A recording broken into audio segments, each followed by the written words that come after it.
Good morning everyone. तो our running topic is that is colloid. तो आज हम फिर से स्टार्ट करने वाले हैं that is classification of colloid on the basis of the dispersion phase. तो यहाँ पर हम क्या आज स्टार्ट करने जा रहे हैं? आज हम स्टार्ट करने जा रहे हैं थर्ड क्लासिफिकेशन किसका? कोलाइड का।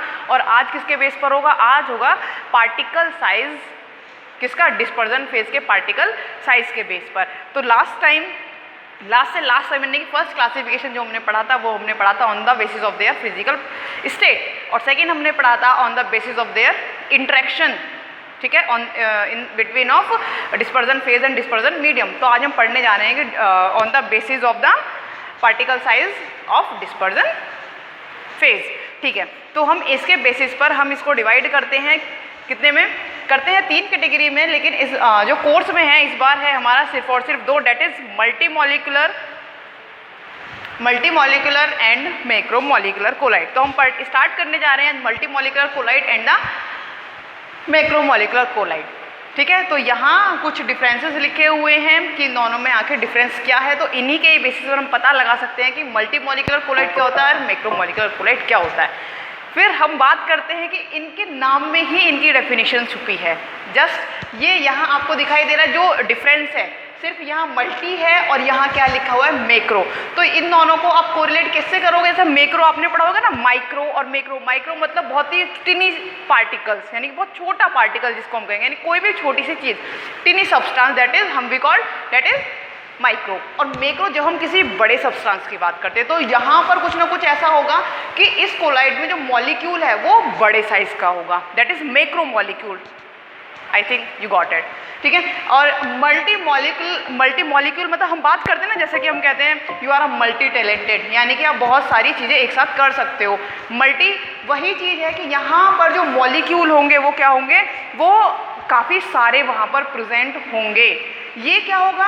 ये बहुत बड़ा, यानी बड़ा, जस्ट मॉलिक्यूलर मास क्या होगा उसका? ज़्यादा होगा।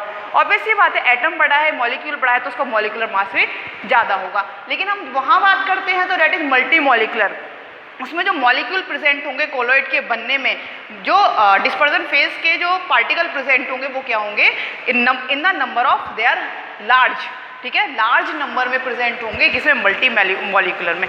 तो आई होप कि कुछ ना कुछ आप नाम से भी समझ सकते हो। अगर आपके सामने आपको कुछ नहीं आ रहा है कि मल्टी मॉलिक्यूलर क्या है, मैक्रो मॉलिक्यूलर क्या है, तो आप जो आप फोकस किया करो वो किया करो नाम पे फोकस, ठीक है।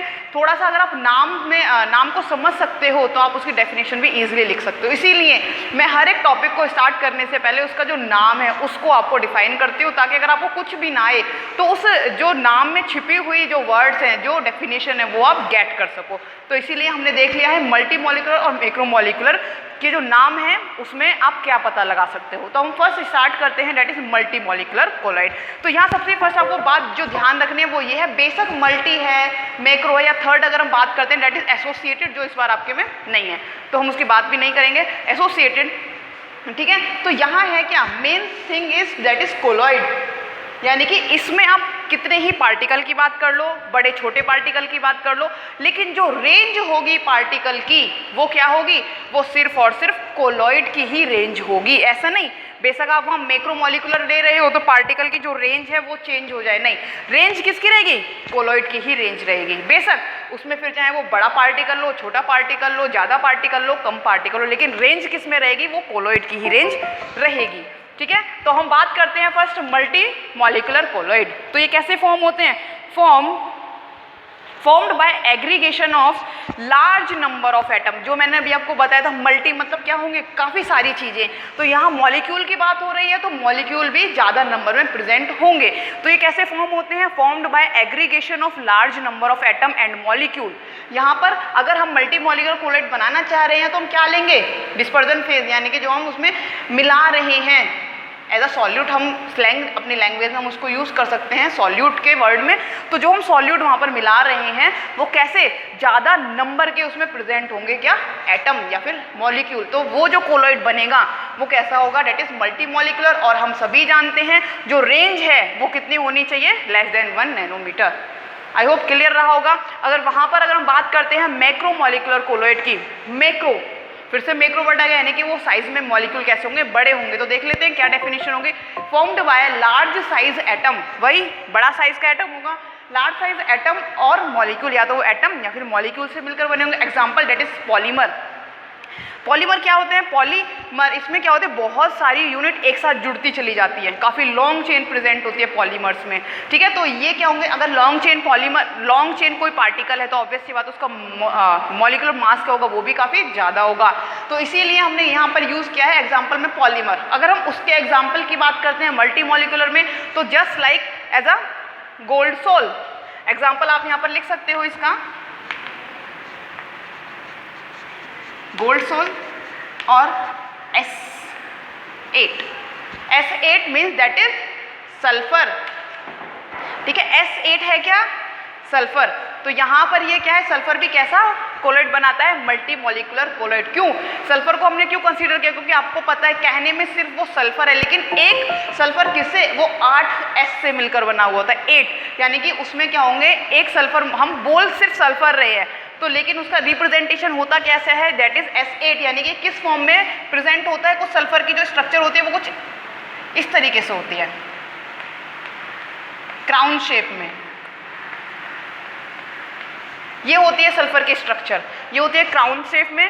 तो यही हो है क्या, ये है हमारा सल्फर, जिसमें 8S एटम एक दूसरे के साथ बॉन्डेड होते हैं। तो ये क्या, large number of atom present है, इसीलिए ये किस कैटेगरी में आया, इसीलिए ये आया मल्टी मॉलिकुलर कैटेगरी में। पॉलीमर, आई होप कि आप सभी समझ गए होंगे पॉलीमर हमने मैक्रोमॉलिक्यूलर कोलाइड की कैटेगरी में क्यों रखा है, मैंने आपको एक्सप्लेन किया है।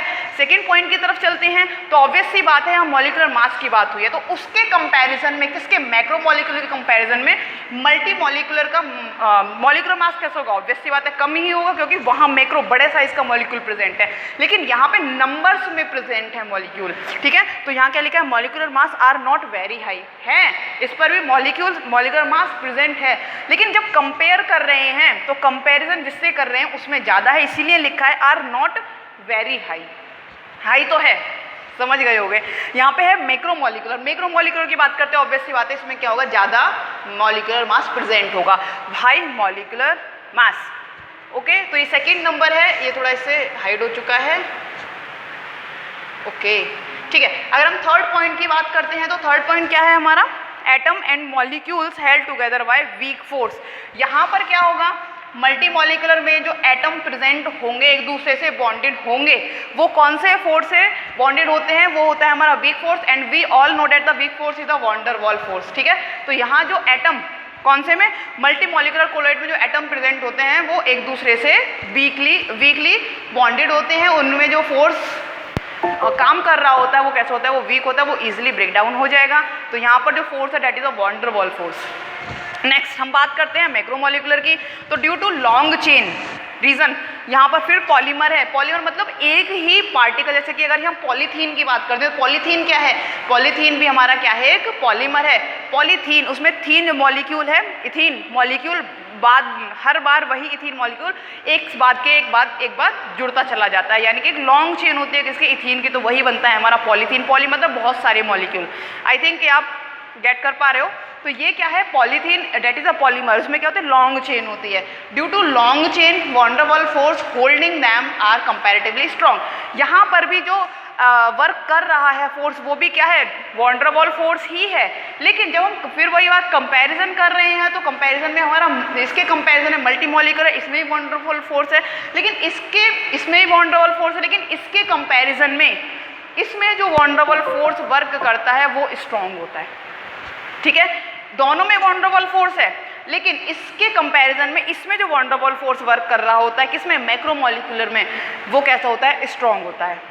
तो आई होप ये कुछ कॉमन से, बेसिक से और इम्पोर्टेंट जो डिफरेंस थे ये यहाँ पर आपको समझ आ चुके होंगे। तो आई होप कि आज का लेक्चर, आज की क्लास आपको पसंद आई होगी। तो नेक्स्ट क्लास में मिलेंगे एक नए टॉपिक के साथ। Thank you student, till then goodbye, have a good day.